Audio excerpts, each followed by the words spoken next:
J'adore faire ça. Bonjour à tous et bienvenue sur la chaîne Esquisse Miniature où dans cette vidéo on va découvrir une petite imprimante 3D qui s'appelle la Tina 2 de chez Wido.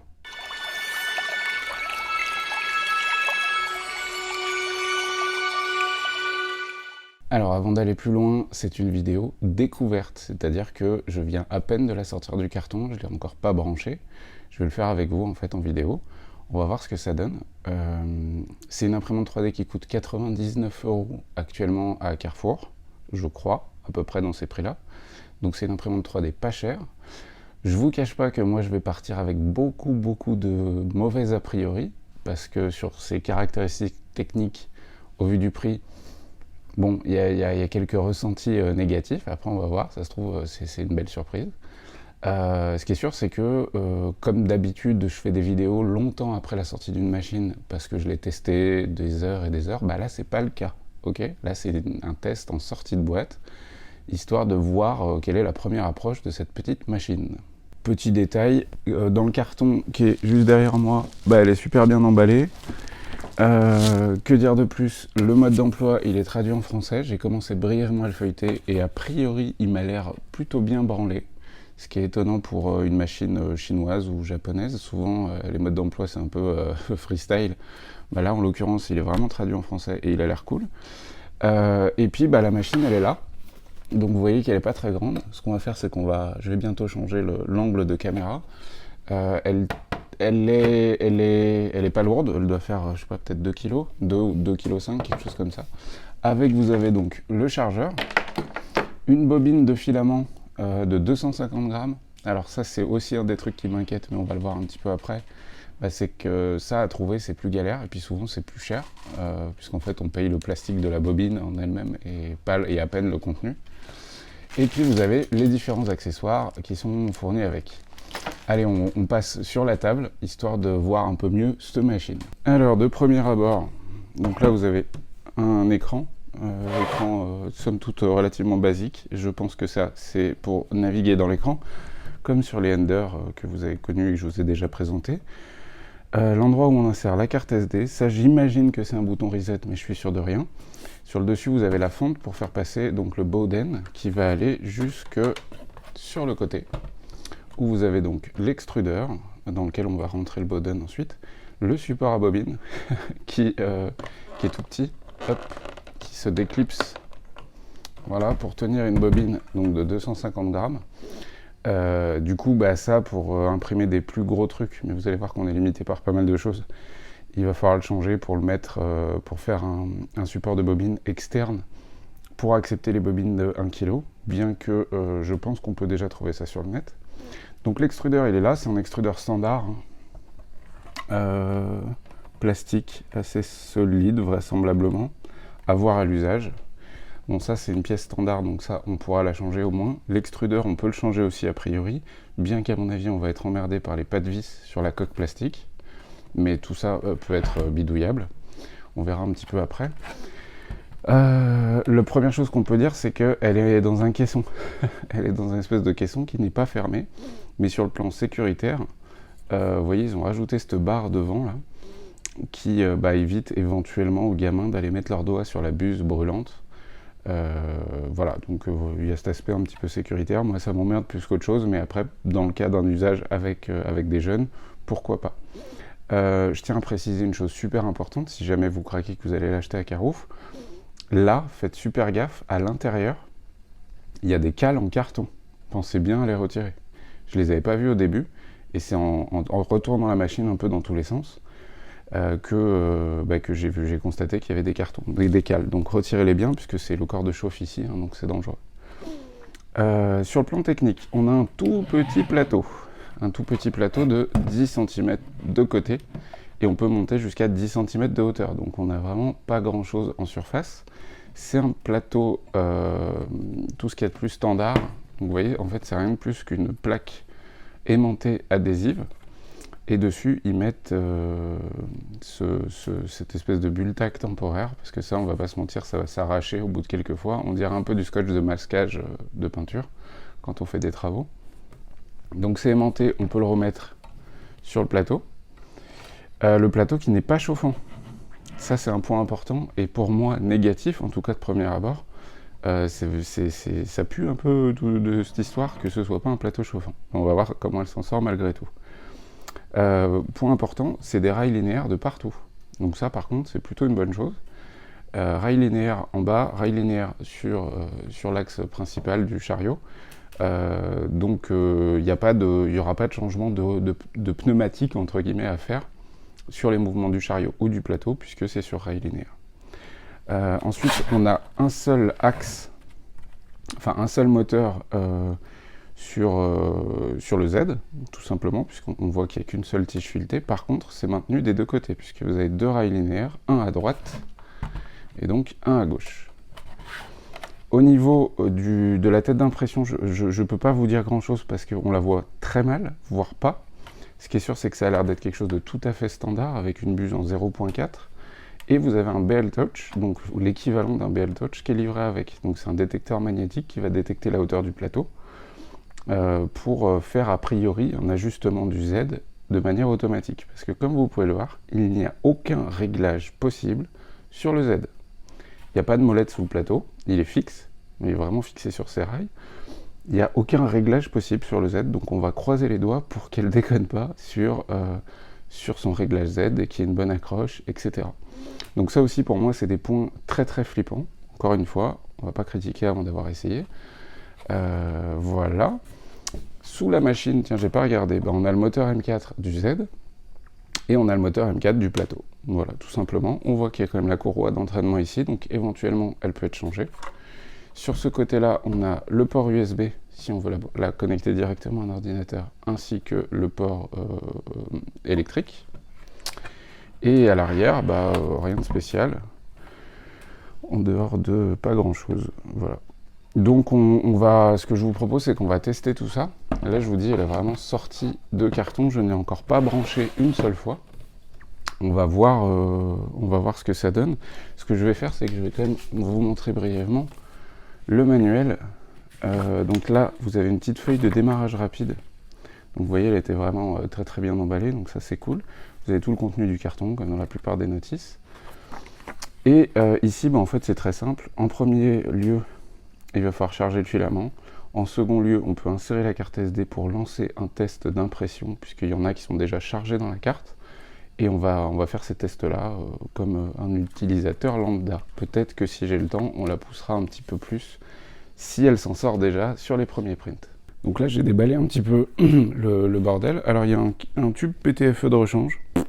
Ok, pourquoi pas. Donc là, on a le câble d'alimentation pour la ligne, tout simplement, avec le transformateur qui est juste derrière l'imprimante actuellement. Vous avez un lecteur multicarte, d'ailleurs c'est pas un lecteur multicarte, c'est un lecteur de carte SD qui est fourni avec la fameuse carte SD qui normalement contient déjà les fichiers test. Vous avez 3 clés Allen et une clé normale et une buse de rechange. Concernant le filament qui est fourni avec, j'espère que c'est du PLA.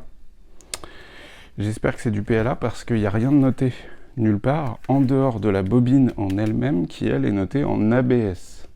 Mais je pense que ce logo indique que la bobine, donc le truc en plastique noir, c'est de l'ABS.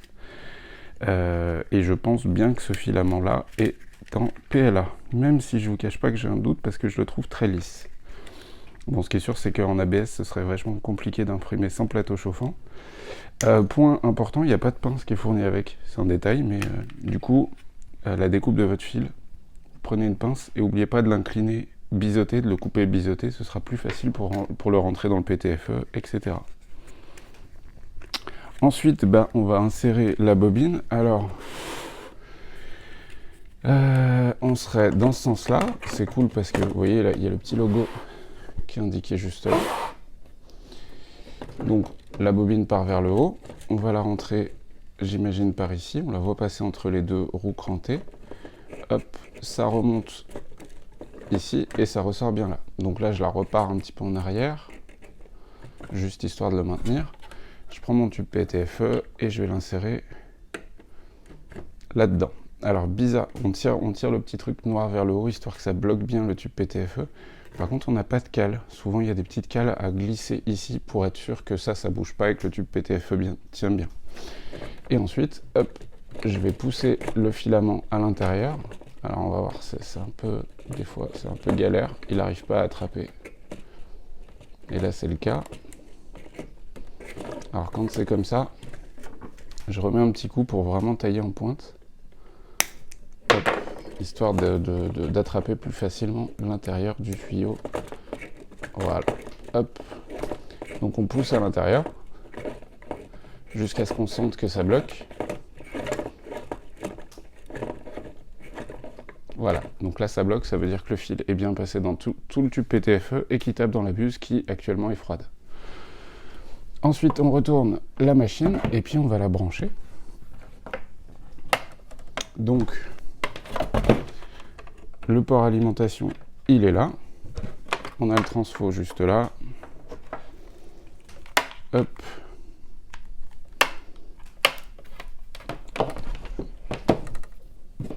Une petite rallonge et on voit qu'elle s'allume.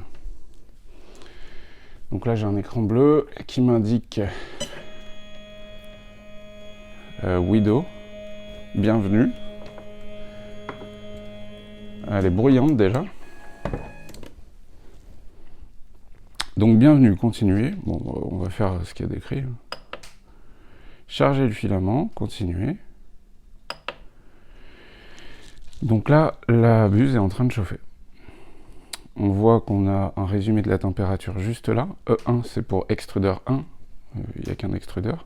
On voit qu'on a une chauffe plutôt précise, en tout cas dans les chiffres affichés ici, et plutôt rapide.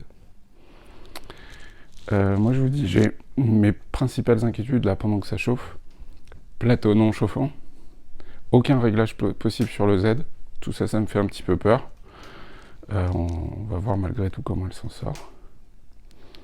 Donc là en quelques secondes on est déjà à 80 degrés. On constate qu'elle monte à 210 pour le chargement, ce qui me semble très très haut. Mais alors ça à mon avis c'est les réglages constructeurs qui préfèrent monter un peu trop haut en température que trop bas pour qu'il n'y ait pas de buse bouchée, pour que voilà. Mais 210 si c'est bien du PLA, pour moi c'est trop. Même en hiver, on est dans une pièce chauffée parce qu'on va pas se mentir, une petite imprimante de cette taille, elle est quasiment faite pour aller sur le bureau, dans le salon ou ce genre de choses. Bien que, n'oubliez pas, encore une fois, hein, que ces imprimantes 3D, FDM, comme les résines, dégagent des toxines au moment de l'impression et qu'il vaut mieux les mettre dans des zones bien aérées ou dans un bureau fermé dans lequel vous n'êtes pas et dans lequel vous allez entreouvrir la fenêtre par exemple, ou ce genre de choses. Ok, on est à 175 degrés. Et hop, juste au niveau de la buse, ça commence à sortir. Donc, le filament sort bien. Le moteur d'extrusion fait pas de bruit, parce que c'est vraiment très silencieux pour le moment.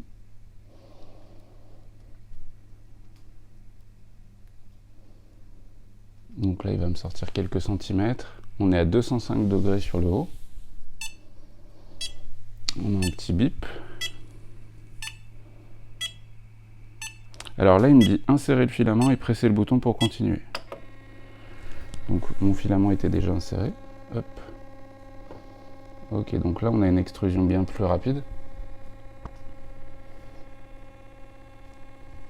Je le tiens histoire qu'il ne tombe pas dans le fond.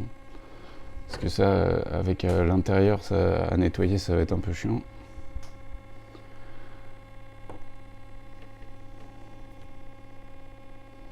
Et ben, le test est... Enfin, la première extrusion de test est assez longue. Alors là, je vois que je suis à 212 degrés. Ça varie entre 208 et 212 en gros. Donc on n'a pas une stabilité parfaite de la température de la buse. On voit que la bobine bouge bien, donc l'extrudeur fait bien son travail, celui-là aussi. Donc là, c'est ce que la machine appelle une purge. Hop, je vais vous montrer. voyez, donc c'est purge du filament, patienter. Donc à ce moment-là, j'aurais tendance à vous conseiller de tenir le filament et d'attendre qu'il est fini, histoire que de le tirer en même temps. Par contre, sa purge, il est gentil, mais il va pas me faire 250 grammes de purge. Parce qu'après, j'ai plus de fil. Et puis, ça sert à rien, là, autant de purge. Mais bon, pourquoi pas. On va la laisser faire. Hein. Ok, purge finie. Alors, monsieur Widow, ça, en purge, c'est trop. C'est beaucoup trop. Ça n'a aucun intérêt. À part à perdre du filament. Mais bon, je voulais la laisser faire son trim toute seule et j'aurais tendance à vous conseiller, vu que on peut pas toucher grand chose à cette machine, de la laisser faire. Tant pis, ça fait un peu de perte, mais c'est pas très très grave. Alors, juste là, donc il me propose de purger plus. Non, ça va aller. Et continuer. Donc insérer la carte SD. Alors, hop, on va l'ouvrir. Donc il nous montre le sens, les petites zones lisibles vers la droite, apparemment en tout cas. On entend le clips. Insérer carte SD, continuer. Donc imprimer choix du fichier, imprimer de SD, ok. On va imprimer simple au début, je crois qu'il y a un carré de 20 mm. Il y a des supports de téléphone, il y a un pot à crayon, un porte-stylo. Ok, il y a déjà plein de fichiers 3D, c'est plutôt mignon. Ah ouais, mais en fait, ils ont chargé plein de petits trucs. Vraiment, il y a quand même pas mal de choses. Alors, ce que je vais faire pour tester, hein, on va commencer simple avec le cube 20 mm. Alors, la roue, elle n'est pas super sensible, j'ai l'impression. Donc, cube 20 mm sélectionné, hop, imprimé. Et alors, qu'est-ce qu'elle va me faire là? Alors, je vais prendre le téléphone dans la main, donc ça va bouger un peu, mais c'est vraiment pour vous montrer de plus près. Donc, on a l'axe Z qui est en train de descendre. Moi, ce qui m'intéresse, en fait, c'est vraiment le réglage du Z. Je veux voir comment elle s'en sort.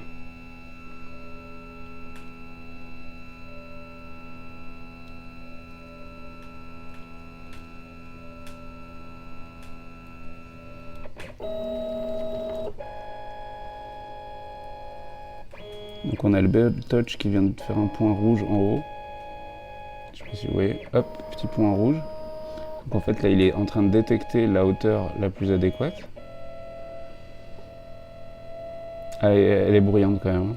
Pour une petite machine comme ça, je la trouve quand même assez bruyante. Donc là, sur le haut, on voit que c'est en heating. Oh là là, il imprime à 215 degrés. Bon, ok. Donc ça doit être un espèce de PLA+, hein, je pense, parce que 215 c'est quand même très chaud pour du PLA. Donc il est en phase de chauffe, on va attendre qu'il ait terminé de chauffer. Alors l'atout, malgré le défaut que le plateau ne soit pas chauffant, bah, c'est qu'en fait il n'y a que la buse à chauffer. Donc déjà ça fait un peu moins d'électricité dépensée, et au-delà de ça, ça chauffe plus vite. Enfin, ça dépend de votre machine, mais globalement, souvent en plus sur les anciens firmware, ils chauffent le plateau et ensuite ils chauffent la buse, donc c'est plus long.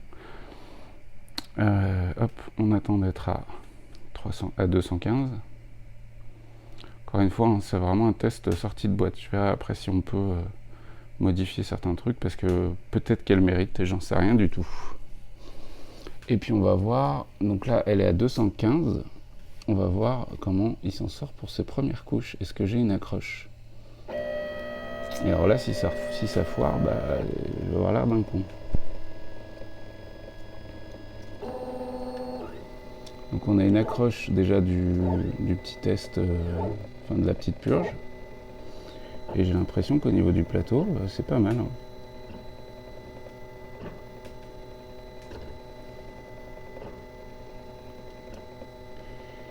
Et alors il y a un radeau. Voilà, donc vous voyez les zones qu'il est en train de faire, ça s'appelle un radeau. Parce que j'imagine que le fichier 3D n'est pas comme ça sur sa base inférieure. Et ça c'est lié très certainement à l'usage d'un plateau non chauffant. Bon, je vais la laisser tourner. Pour une petite machine comme ça, elle fait du bruit. Je sais pas si vous l'entendez en même temps. Elle fait le bruit d'une imprimante papier, mais qui tournerait non-stop en fait. Je vais la laisser tourner et ce que je fais, c'est que je fais le point à la fin de ce print avec vous. Ok, donc impression terminée. Donc sur le dessus, c'est marqué cube 20 mm, mais ça fait clairement pas un cube de 20 mm. On va voir ce que ça donne.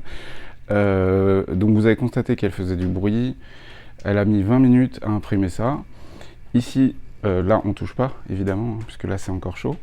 Par contre, le plateau, c'est pas un plateau chauffant. Donc on peut déjà directement l'enlever. On voit qu'il y a un radeau quand même vraiment important pour qu'il accroche, tout simplement. Et bon, ça c'est rien de grave. Hop, on va voir comment ça se décolle. Est-ce que le papier s'arrache à chaque fois? J'ai l'impression que non. On peut voir qu'il y a quand même les empreintes du print. On enlève également la petite zone de purge. Hop, juste là. On peut reposer le plateau et même relancer une impression dans l'absolu. Et l'objet, il est là. Alors par contre, c'est super propre. On a quelque chose de très très propre. Le radeau s'enlève bien. Par contre, les gars, c'est pas un cube de 20 mm. Ça fait peut-être 20 mm de côté, mais c'est pas un cube. Parce que là, ça fait 1 cm de hauteur. Donc, ils sont gentils, mais ça s'appelle pas un cube. Bon, toujours est-il que on a quelque chose de très propre. On voit pas les stries, ou très très peu. Ça me semble pas mal. On a une bonne accroche. Le radeau a fait son travail, vous voyez, d'accroche sur le plateau. J'ai eu aucun problème à retirer le radeau, qui laisse très très peu d'empreintes.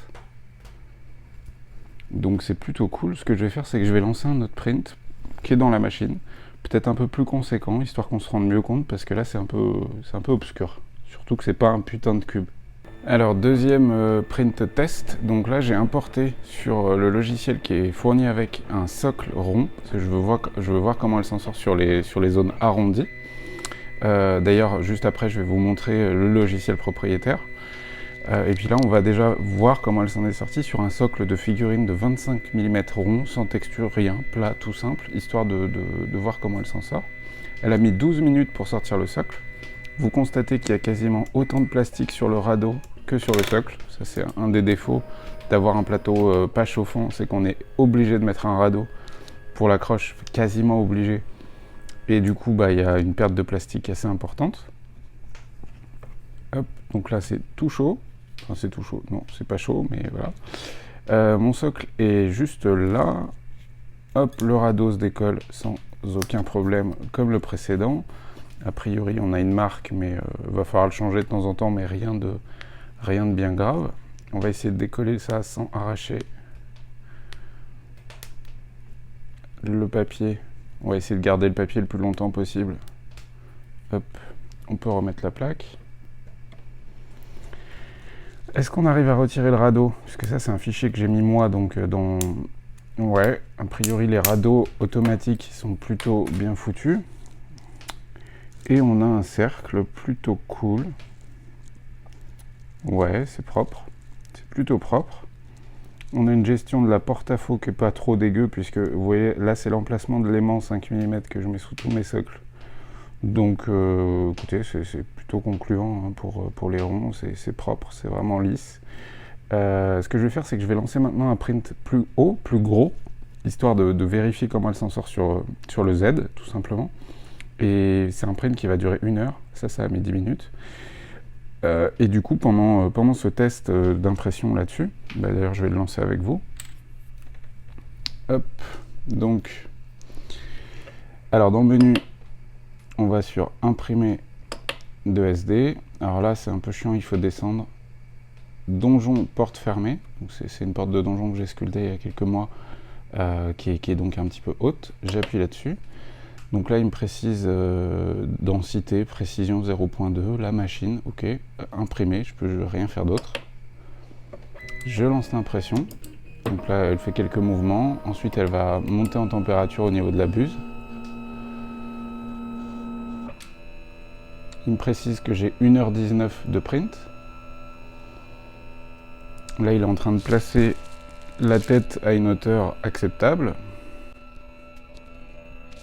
Et la chauffe de la buse a déjà commencé en direction des 150 degrés, ce qui est clairement pas suffisant, puisque par défaut, normalement, c'est 210. En tout cas, avec ce PLA. Donc il place la buse au centre. En fait, il fait déjà son réglage plateau. Par contre, c'est bizarre, il reste à 150. Donc, je vais vérifier qu'il n'imprime pas à 150 degrés. Non, c'est bon. Donc il est bien passé à 215. Donc, encore une fois, je n'ai rien touché au réglage température sur le logiciel. Donc là, il va monter en température, il va lancer le print. Et nous, pendant ce temps, on va voir le logiciel qui est fourni avec la machine. Donc nous voilà sous le logiciel qui s'appelle WeBuilder. Ici, c'est la 2.3.0. Il est possible en même temps que vous entendiez la machine tourner, parce qu'en fait, elle n'est pas très loin de moi, elle est sur la table basse. Et du coup, j'en suis désolé, mais c'est aussi un moyen que vous vous rendiez compte que ça fait du bruit, qu'elle est quand même très bruyante. Alors sur ce logiciel, on ne peut pas faire grand-chose, mais c'est volontaire, je pense, de la part de WeDo de faire quelque chose vraiment de plug and play, parce que jusqu'à maintenant, cette machine est quand même vraiment très très plug and play. Donc là, vous voyez, c'est le socle que j'ai importé. Il a rajouté le radeau complètement automatiquement. Il m'indique en bas à droite, ici, en tout petit, qu'il y avait 18 minutes d'impression, mais elle l'a imprimé en 12 minutes, donc on n'a pas une réalité parfaite du temps d'impression, ça peut être parfois plus long, parfois plus court. Et ce qu'on va faire, c'est qu'en cliquant en haut à gauche, alors il faut que je décale un petit peu l'écran, histoire que vous puissiez voir. Voilà, donc là vous avez normalement le logiciel en entier. Donc juste en haut à gauche, on peut importer des fichiers. Donc je vais aller dans différentes choses, voilà. Alors là je peux pas forcément vous montrer grand chose, mais on va dire un socle, hop. Alors bon, là il m'indique le socle précédent, donc je le supprime. Quand vous avez importé votre fichier STL, il s'affiche de cette manière-là. Et en fait, on peut pas faire grand chose de plus que tranche en haut. Il suffit de cliquer sur tranche, il fait le tranchage. Il montre un visuel, donc ce qu'on appelle une preview des différentes couches. Juste en bas, vous avez la barre de progression que vous pouvez déplacer à gauche pour voir dans quel sens il va faire le print, tout simplement. Hop, juste là. Donc il y a un taux de remplissage qui doit être modifiable. On va regarder ça d'ailleurs. Peut-être dans modifier. Édition du G-code. Donc c'est cool, on peut faire des modifications sur le G-code. Et ici, on peut ajouter un objet. Non, moi ce que j'aimerais pouvoir modifier, c'est la densité de remplissage par exemple. Alors, peut-être dans les réglages, donc standard, rapide, fine, ultra fine. Il y a des pré-réglages déjà faits pour la machine. Ah voilà, ici. Donc c'est juste à côté de tranche, vous avez ce petit engrenage juste là. Vous pouvez augmenter la vitesse d'impression, le taux de remplissage. Donc ça c'est cool. La température par défaut est à 200 degrés, mais c'est très bizarre puisqu'il m'indique 215 sur la machine. Mais du coup, on va rien toucher à ça. La hauteur de sol, ça c'est une mauvaise traduction, c'est l'épaisseur de couche. Ne touchez pas à ça, parce que là je vois que sur le logiciel c'est possible d'indiquer 0.8, mais on a une buse de 0.4, donc ça ne marchera pas. Par défaut, j'aurais tendance à vous dire de ne pas toucher à ces réglages-là en dehors du taux de remplissage que vous pouvez augmenter. Par exemple, ici, là je fais n'importe quoi parce que c'est pas nécessaire, mais je le passe à 30% de densité de remplissage. On va pas toucher au fond de panier qui doit être le radeau. Donc j'ai augmenté la densité de remplissage de 10 à 30%. On va refaire un tranche. Et on va vérifier que la densité de remplissage est supérieure, voilà. Donc c'est bon, on a une densité de remplissage quand même bien supérieure par rapport aux 10% juste avant. Je vous ai même pas montré, mais si je mets à 10%, je vais appuyer sur tranche, on va redescendre, et vous voyez là on a une densité de remplissage qui est quand même très très faible. Et voilà, et moi c'est peut-être la seule chose que j'aurais tendance à vous conseiller de toucher sur les réglages de la machine, qui est vraiment prévu pour fonctionner comme indiqué sur le logiciel WeBuilder, en dehors de la densité de remplissage et à la limite la configuration par défaut. Vous voyez qu'il y a vitesse de pointe, donc ça c'est vraiment le plus rapide, où il va imprimer en 0.35, donc quasiment le maximum de la buse possible. On a la version rapide en 0.28, la version standard en 0.2, la version fine en 0.15 et la version ultra fine en 0.1. Je pense que je ferai des tests en 0.1 pour voir comment elle s'en sort sur les figurines. Parce que si on peut sortir une figurine sans trop de problèmes sur cette machine, ça peut être plutôt cool. Donc voilà pour le logiciel, j'ai pas trop grand chose à vous montrer d'autre. Ce qu'on va faire, c'est qu'on va passer sur la fin de test de l'impression de cette fameuse porte de donjon qu'on va voir directement sur la machine. Bon, troisième print terminé donc sur la Tina. Là, en l'occurrence, je suis parti sur un objet plus grand. Donc il a mis 1h20 à s'imprimer. Et il y a 4,5 grammes de PLA. Encore une fois, on y va doucement, histoire de ne pas abîmer le Bultac, enfin le papier, histoire de ne pas avoir à le changer trop souvent. Donc encore une fois, on voit la trace. Mon objet est là. Pareil pour la zone de purge qu'on enlève doucement.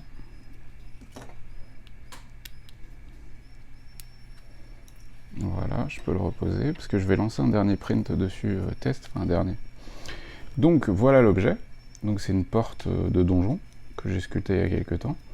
Et on a une qualité qui est irréprochable. Vraiment, je suis étonné.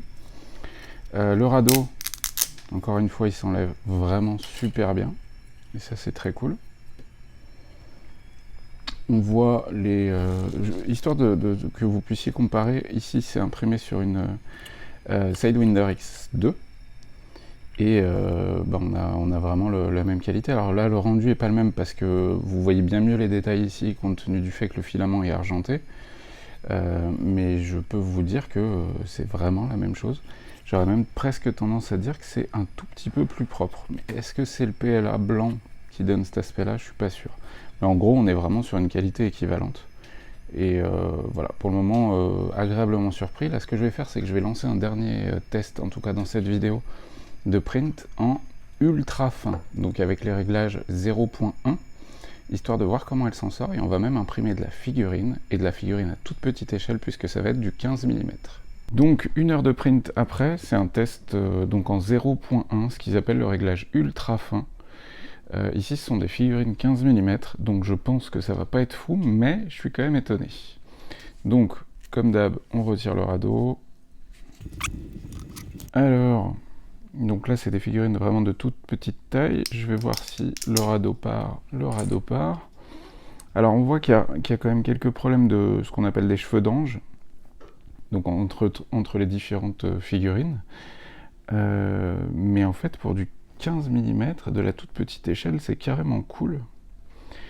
Donc, avec un ébavurage et puis surtout une réduction de la température, oui, on peut imprimer de la figurine. Les fusils sont là, ça m'a l'air assez solide.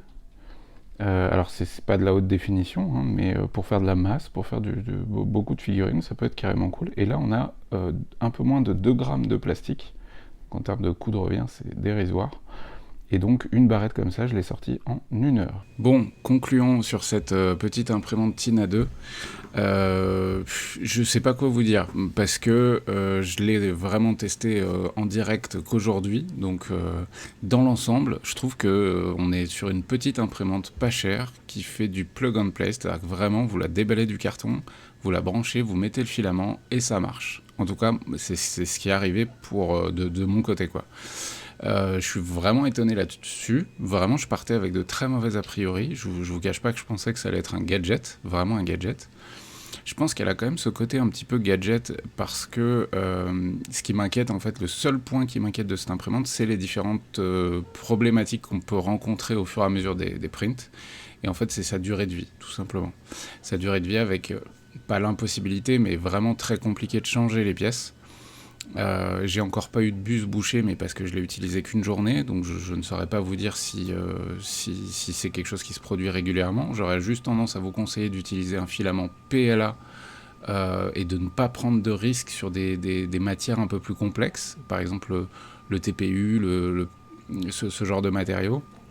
J'aurais tendance à vous dire n'y allez pas, parce qu'en fait s'il y a un problème, vous allez galérer à la réparer, la machine.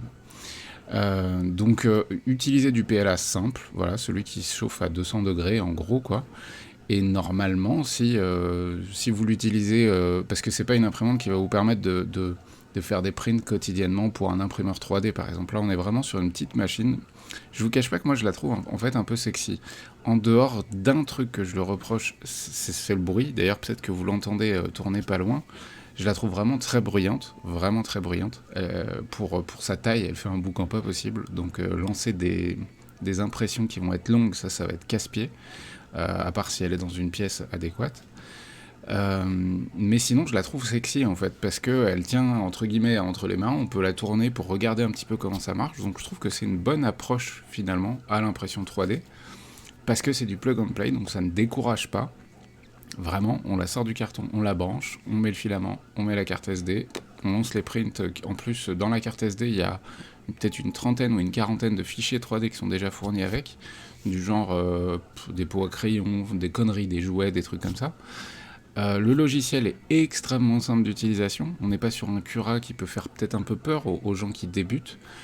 Ouais, je trouve qu'elle a plutôt des atouts, et puis son prix à 100 balles, bon, ça me semble aussi honnête au vu de tout ça. Maintenant, défaut, je pensais que le plateau non chauffant allait être une problématique, et je me rends compte qu'avec le radeau, et puis surtout la petite taille du plateau, on va pas se mentir, qui fait 10 cm de côté et 10 cm de hauteur, c'est pas problématique du tout, ça accroche bien. Son défaut majeur, vraiment, c'est le bruit, je trouve. L'impossibilité de manière native, donc en sortie de carton, de mettre des rouleaux de filament de 1 kg standard. Mais ça, vous allez voir, je vais faire une autre petite vidéo où je vais vous montrer très très simplement comment on peut mettre un autre support à filament pour mettre des bobines de 1 kg, comme ça on n'a plus ce problème, parce que le prix des bobines de 250 grammes, c'est n'importe quoi. Donc c'est dommage de se passer cet aspect-là, et c'est très simple à modifier, donc ça je vous le montrerai. Mais de manière native, c'est vrai qu'on est obligé de se taper ces petites bobines, et ça pour moi c'est un problème. Dans ses défauts, c'est à peu près tout, ouais. Si jamais vous avez des galères d'accroche sur le plateau, il est possible de faire un réglage de l'offset Z, donc en fait via le menu, de faire le même principe de réglage, mais là ça va être ce qu'on appelle un réglage du Z software, enfin en l'occurrence lié au firmware de la machine. C'est-à-dire que ça n'est pas des modifications sur des pas de vis à faire sur le plateau, sur la buse, sur le chariot ou autre, c'est des modifications qu'on va ajouter, enfin qu'on va modifier dans la machine directement, et c'est elle qui va faire la récupération de niveau en fonction des chiffres qu'on lui a indiqués. C'est vraiment pas compliqué à faire, c'est dans les réglages, il suffit de mettre une feuille comme d'habitude, et de modifier avec la molette la hauteur de la buse aux 4 angles, et puis voilà. Moi j'ai rencontré aucun problème, le BL Touch, enfin l'équivalent BL Touch fait très bien son travail. Donc voilà, je suis mitigé parce que je connais bien les imprimantes 3D, et du coup j'en ai beaucoup d'imprimantes 3D FDM différentes, je dois en avoir une vingtaine, et du coup ce qui m'emmerde dans celle-là, c'est que je peux rien toucher, je peux pas mettre les mains dedans. Mais ça, c'est une problématique liée à moi qui ai l'habitude des machines d'imprimante 3D. Mais pour quelqu'un qui n'y connaît rien et qui veut découvrir le milieu de l'impression 3D, pour 100 balles, franchement, je trouve que c'est peut-être une bonne approche. Seul truc qui m'embête, c'est l'incapacité de la réparer s'il y a un problème, parce que tout en plastique, la coque à ouvrir, on va péter des pièces, etc. Enfin, ça va être un petit peu galère. On peut faire la maintenance de base, mais on pourra difficilement faire plus, sans trop se prendre la tête. Tout est toujours possible, mais sans trop se prendre la tête, j'entends.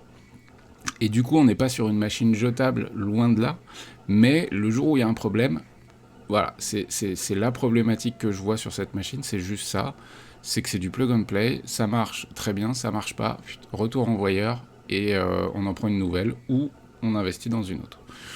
Donc voilà les pour et les contre. Je ne vous conseille pas forcément d'acheter cette machine, que ce soit un débutant ou un expert. Je ne vous conseille pas de ne pas l'acheter non plus. Je vous conseille rien du tout, parce que j'ai encore aucun retour sur le long terme, sur l'utilisation quotidienne de la Tina 2. Je vous tiendrai informé sur le Discord, surtout de comment elle évolue au fur et à mesure des différents prints que je lui fais faire, parce que du coup je vais imprimer des petits socles dessus, des trucs dont j'ai besoin comme ça à la dernière minute, de petite taille, et je vous tiendrai informé.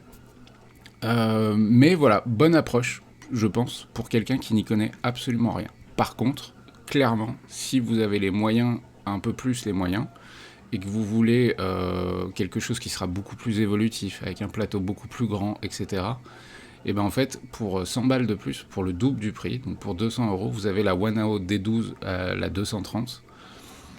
Foncez sur celle-là. C'est si vous pouvez mettre 100 € de plus, n'hésitez pas une seule seconde. Vous aurez beaucoup plus de possibilités avec une machine un peu plus chère. Enfin, 2 fois plus chère en l'occurrence. Mais si vous êtes limité en finance et que vous voulez quand même imprimer des trucs, vous avez vu, des petites figurines, des petits socles, etc., pour 100 balles, voilà. Bon, 100 balles, je suis pas en train de dire que c'est pas grand-chose, hein, loin de là. Mais voilà, ça peut être un très bon moyen de se lancer dans l'impression 3D. Cette vidéo est terminée. J'espère que vous aurez découvert agréablement cette petite machine Wido Tina 2. Moi, de mon côté, je vais continuer les tests dessus. Je vous remercie d'avoir regardé la vidéo. N'oubliez pas, comme d'habitude, abonnement, cloche, tout ça, vous connaissez. Vous pouvez rejoindre la communauté sur Discord. On est quasiment 1000 personnes à être passionnées, surtout de figurines, de jeux de société, de wargames, de jeux de rôle et d'impression 3D, de peinture, etc. Donc on discute tous ensemble et c'est plutôt cool. Donc vous pouvez rejoindre Discord et puis n'oubliez pas, hein, mes fichiers 3D ici tous les mois, un pack pour vraiment pas cher. Voilà, allez, je vous souhaite bonne peinture, bon jeu, et puis on se retrouve très vite pour des nouvelles vidéos. Ciao, ciao!